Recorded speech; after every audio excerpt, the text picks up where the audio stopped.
Good afternoon and welcome to the 2021 Division III Women's Soccer Selection Show. I'm your host, Will Haskett. A path to a national championship begins today for 64 teams. And while 44 of those teams already know their names will be called today, there are 20 at-large selections still left to fill out the bracket.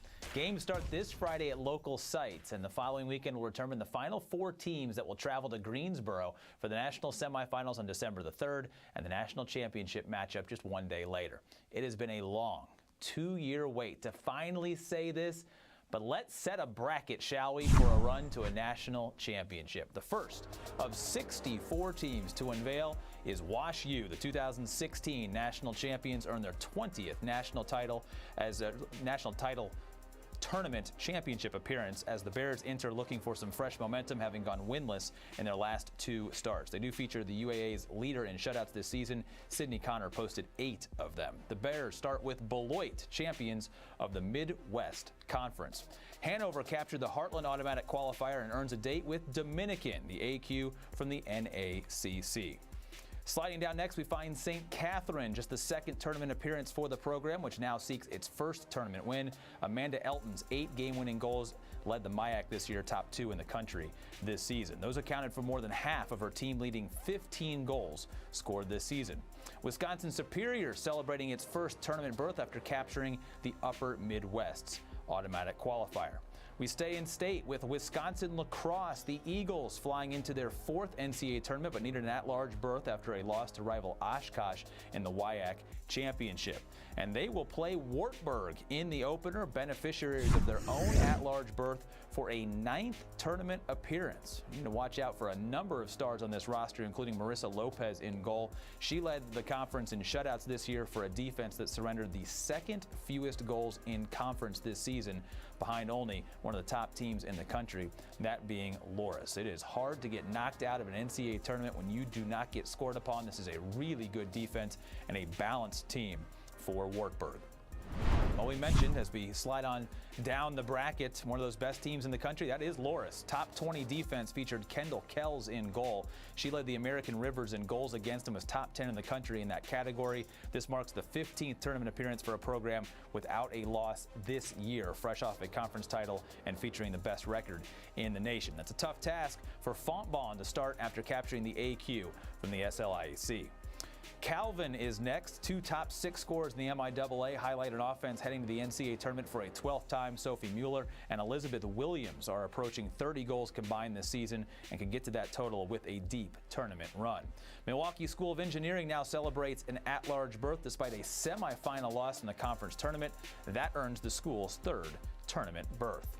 Center is the next name to unveil. The Colonels making their 11th NCAA tournament despite a stunner in the conference semifinals. It wasn't without another great performance from goalie Janelle Barron. She had the shutout. She led the conference in goals against and save percentage this season, helping her and her team to a top 10 shutout total this season. Covenant is back, the opponent in round number 1 via the USA South AQ. Emory, no stranger to the tourney. The 2012 national runner-ups won another crack at the national title and needed an at-large berth to this tournament despite not scoring a goal in the final 2 games of the season. Both of those were scoreless draws. And Wittenberg returns for the first time since 2017 after winning the NCAC. A 1-2 punch of Hannah Heald and Alex Steele is the power of the offense. Heald led the conference in total assists, and the 3 game-winning goals from Steele this season also paced the conference. Sometimes the postseason can be defined by clutch performers. This is a team that throughout the season has shown that they have at least a couple. All right, we slide over to another 8 teams on the bracket. Another unblemished record is next with Christopher Newport. The captains made the national semifinals back in 2018. That was their best showing in this tournament so far. This season, the offense is all about volume, firing off a number of shots, many coming off the boots of Riley Cook, who led the conference in goals, points, and shots. She's also top 10 in the country in all of those areas. Cabrini earns trip number 10 to the tournament in pursuit of its first tournament victory. Celebration time now for Franklin and Marshall, which earns an at-large berth for a first tournament trip after the Diplomats came so close to the automatic qualifier and a conference title, and they will meet Western Connecticut State, which had no trouble in winning the Little East. Trinity of Texas checking in next. The offense leading the way in the SCAC was also the top team in the country in assists with almost 4 per game this season. This marks the 26th appearance for a program that has done almost everything but win a national title. Katie Ward and Mary Sheridan were 1 and 2 in the conference in goals scored this season. Hardin Simmons won it all in 2010 and poses a strong opening test for Trinity. Pomona Pitzer dropped just 1 game all season en route to a SCIAC title and a date with Pacific Lutheran, which is the Northwest Conference champions. All right, one more group of 8 to go before we're halfway through the bracket. We move on to Case Western Reserve, 3rd tournament appearance for a program entering this trip with arguably its best lineup. Annika Washburn led the UAA in points, ranking 1st in assists and 2nd in goals this season. Her team opens against Chatham in via the President's Athletic Conference. Ohio Northern returns for a 6th time after an OAC crown to battle Hope, which missed the field back in 2019, but is back for an 8th time after a thrilling run to a conference tournament title. U Chicago checks in next, twice a national runner-up. Perhaps the 20th appearance will lead to a first national title. The 2nd best scoring offense in the country accumulates almost 12 points per match as well, thanks to nearly 3 assists per game on the team's 4+ goals per contest. And Rhodes will need to be ready in the opener, capturing the AQ from the SAA. Final matchup of this half of the bracket features Wisconsin-Oshkosh. The Titans haven't made the tournament since 2015, but fight their way back through a difficult WIAC postseason, and the test will help them in a battle with Wheaton, which survived the CCIW to earn the conference's automatic berth. All right, so that is the first half of the bracket. 32 teams down, 32 to go. We'll unveil those final 32 teams right after a short break.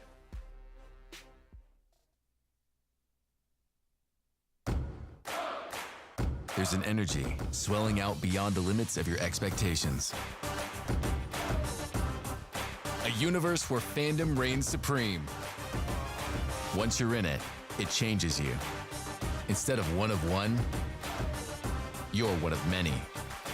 A blissful sea of chaos. Go beyond your limits and enter the NCAA universe. Get your seats today at ncaa.com/tickets.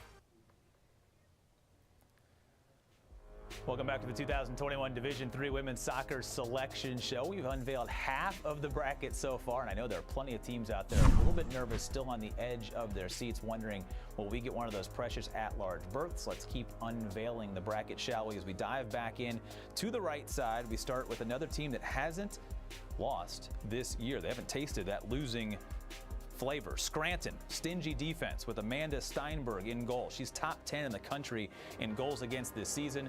A milestone berth for the program, earning the 20th appearance in school history to the D3 championship. Nazareth won the Empire 8 and the AQ that came along with it for the first round matchup.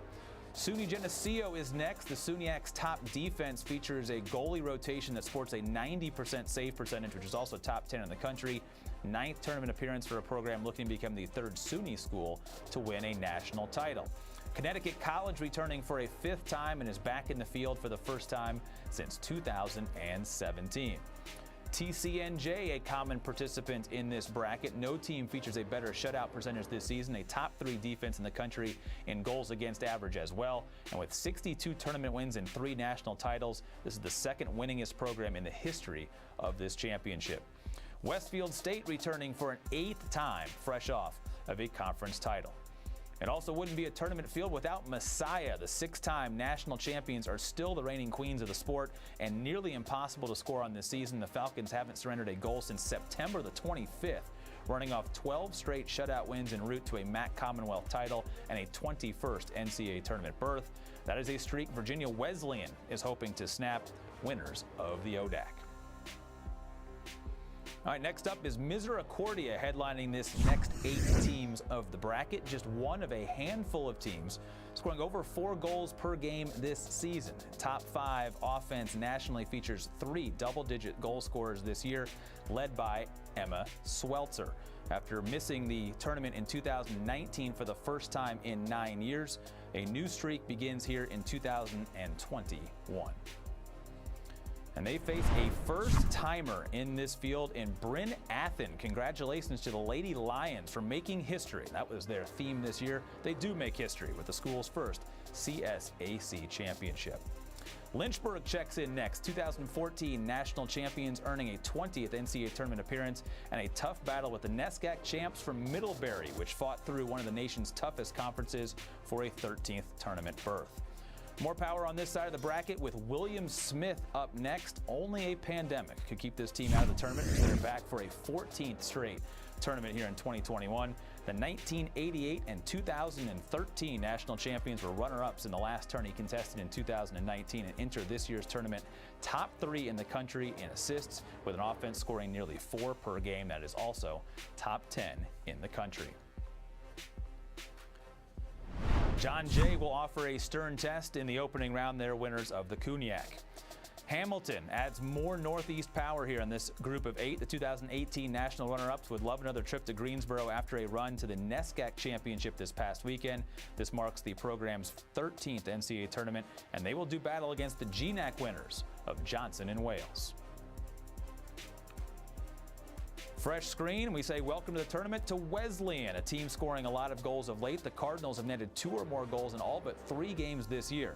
They're paced by Grace Devaney in both goals and assists on the season, and she will look to find the net against Penn State Barron, which has lost only once en route to another Allegheny Mountain title. Ithaca in next, celebrating 30 years since the program went back-to-back as 1990 and 1991 national champions. This year's team earns a lot of set pieces, and they will look to score against Stevens, which now makes its 6th straight tournament.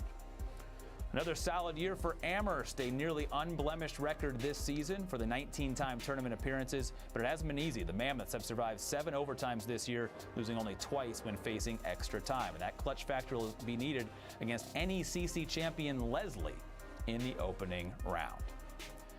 Johns Hopkins checking in next. The Jays haven't missed a tournament since 2004 and continue the streak with the program's 19th appearance. Keep an eye on Katie Sullivan in the postseason, top 10 in the country and leading the Centennial Conference in game-winning goals this season. She also leads the team in double figures with total goals on the year.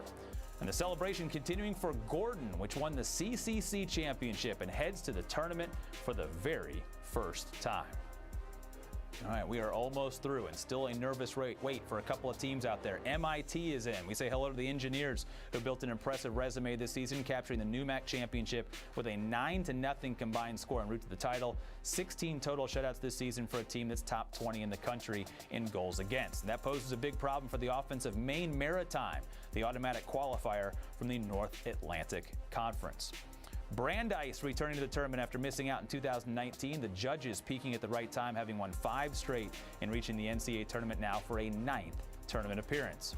And Farmingdale State will be the opponent, reaching the tournament again via the Skyline Conference. 4 to go, starting with our final host of opening round games. That's McDaniel. The Centennial Conference champions hadn't made the tournament since 2017, but return riding high off of securing the AQ, and they will battle Penn State Harrisburg, winners of the United East. 2 to go now. Carnegie Mellon earning a berth. Carolyn Botts is in goal for a top 20 defense in the country, arriving in the NCAA tournament for an 8th time in program history, and a very nervous wait now to the very last line. The last at large belongs to Trine. The Thunder, no doubt, celebrating the first tournament berth in dramatic fashion after making the conference final and losing to Hope, but doing enough this season to snag the last spot in the bracket. All right, there it is. 64 teams now set to compete in the Division III Women's National Tournament. What an exciting process it no doubt has been to get to this bracket, and a wonderful job done by the committee. And speaking of that hard work, our very own Jeremiah Johnson had a chance to catch up with the chair of the Division III Women's Soccer Committee, Sean Sullivan, earlier today.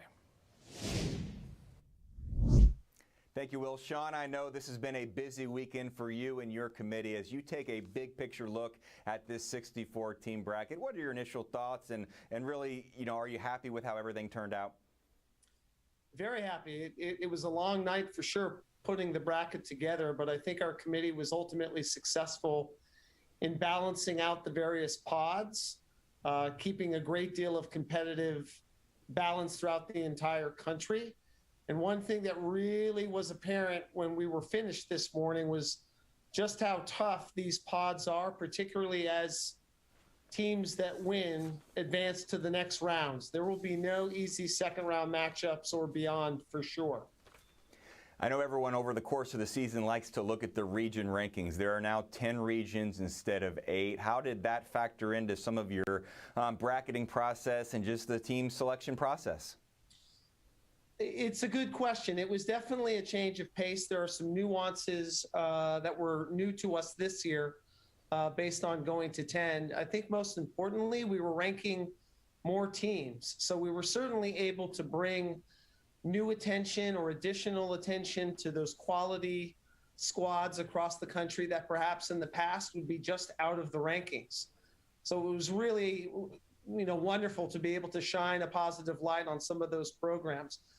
But at the same time, the fact that we were digging a little bit deeper into each region to find those ranked teams and understand why one team was worthy of ranking and another team maybe wasn't, we had to dig awfully deep into the data to understand how our philosophy would evolve to ultimately result in a really solid ranking group each week.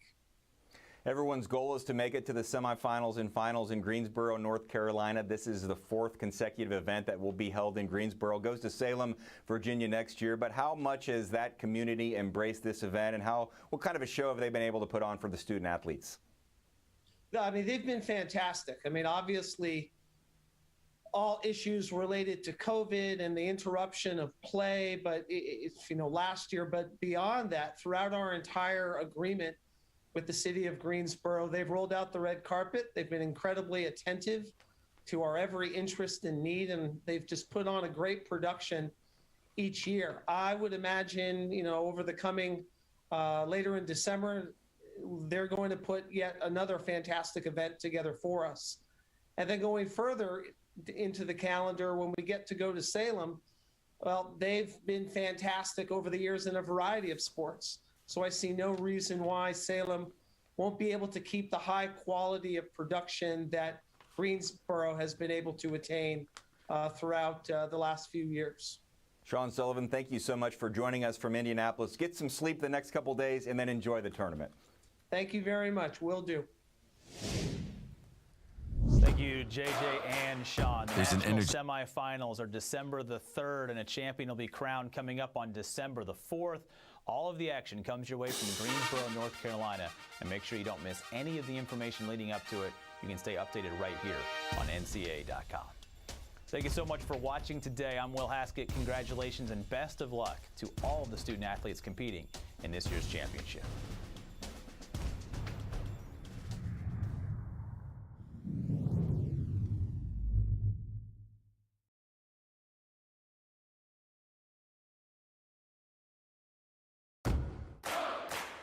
There's an energy swelling out beyond the limits of your expectations.